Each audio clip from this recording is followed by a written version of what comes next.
आपके ground reporting zero ground पर खड़े हुए, ग्राउंड जीरो पर संवाददाता रिपोर्टिंग कर रहे थे कि किस प्रकार से सिंक्रोनाइज व्यवस्था जिला प्रशासनों के बीच में नहीं थी, कहाँ मंदसौर और कहाँ ग्वालियर चंबल संभाग के लोगों ने भी झेली थी वो बाढ़ की त्रासदी। कहाँ बात करते हैं ये, ना फसल बीमा, ना मुआवजा, ना राहत, देखने तक नहीं गए थे। उनकी राहत कैंपों में क्या हालात थे वो आपके रिपोर्टर्स ने भी बखूबी बताया था। राजनीतिक आरोप प्रत्यारोप तो छोड़ दीजिए, बात दूसरी है। तो मुझे लगता है कि ये सच्चाई मध्य प्रदेश का किसान जानता है, भली भांति पहचानता है कि शिवराज जी की होने का मतलब क्या होता है। शिवराज जी का होने का मतलब होता है खातों में सीधा उनका जो हक का पैसा है वो हक का पैसा पहुंचना, चाहे वो बीमा का हो या मुआवजा का पैसा हो। जिस प्रकार की घोषणा मध्य प्रदेश में शिवराज जी ने की, उनके खातों में वो अमली जामा पहना के एक क्लिक से पहुंचती है। तो ये किसान देख रहा है और इसीलिए किसान भरपूर मेहनत के साथ में सरकार और समाज किसान मिलकर फसल उगाता है। आजकल फसल हुई। एक बार दिनेश जी का रुख कर लेते हैं। एक बड़ा मसला मुझे लग रहा है बहुत अच्छे से हम उसे एड्रेस नहीं कर पाए, वो महेंद्र बौद्ध का है।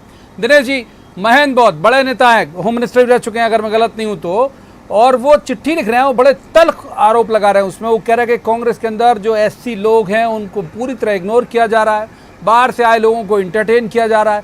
ये आपको लगता है कि उस इलाके में जहां पे चुनाव जातिगत आधार पर होते हैं, आज तक ये दोनों हमारे पॉलिटिकल जो गेस्ट हैं वो भले उसे कबूला नहीं और बोले कि हम मुद्दों की राजनीति करते हैं, ग्वालियर चंबल जाति पे ही राजनीति पे ही होते, वोट पड़ते हैं वहां, क्या फर्क पड़ेगा दिनेश जी?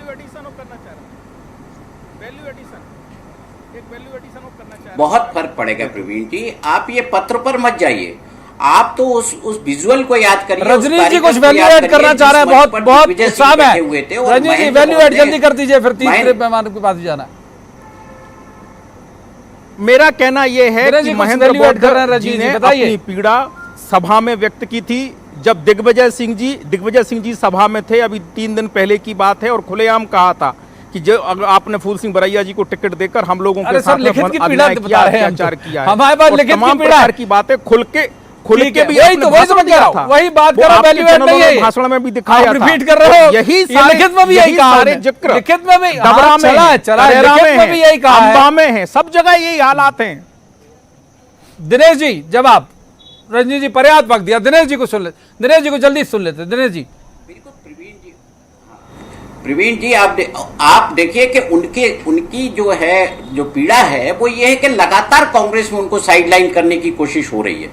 ये कोई मतलब केवल अकेला जो महेंद्र बौद्ध का चेहरा ऐसा है कि जो गृह मंत्री तक वहां पहुंचे और उस वर्ग के थे, तो स्वाभाविक तौर पर उनको कहीं ना कहीं एक गुटबाजी का शिकार होना पड़ा है। और खास तौर पर जब ये पीड़ा तब होती है जब फूल सिंह बरैया जो उनके ट्रेडिशनल जो है विरोधी रहे हैं, आप उसी भांडेर से वो चुनाव लड़ चुके, हार चुके। फूल सिंह बरैया जी जो है गोहद से भी चुनाव लड़ चुके, अलग अलग दलों से लड़ चुके। जब बाहर से आए हुए लोगों को पहले आप राज्यसभा का टिकट देते हो उनको, फिर उसके बाद जो है विधानसभा के भी टिकट दे देते हो, तो जब उनके होम ग्राउंड पर इस तरह से बाहरी आदमी को जब लाया जाएगा किसी भी नेता के, तो उसको बड़ी पीड़ा होती है कि पार्टी में इतने सालों से वो है। तो जो महेंद्र बौद्ध है उन्होंने इसीलिए अपना सार्वजनिक तौर पर कहा, दिग्विजय सिंह भी उस मंच पर थे। और आप कैंडिडेट देखिए जो कांग्रेस पार्टी ने घोषित किए हैं, ज्यादातर कैंडिडेट ऐसे हैं उसी वर्ग के हैं जिससे महेंद्र बौद्ध जी आते हैं, उसमें दूसरे पार्टियों से आए हुए हैं। एससी जो है उस इलाके में बहुत महत्वपूर्ण है। जफर जी छोटा जवाब, बहुत छोटा जवाब, फिसल गया हमारे हाथ से वक्त, ये मानिए बिल्कुल। जफर जी छोटा जवाब। देखिए जहां तक महेंद्र बौद्ध जी का बात है, बड़े नेता हैं, गृह मंत्री रह चुके हैं पूर्व में, कोई इसमें दो शंका की बात नहीं है। लेकिन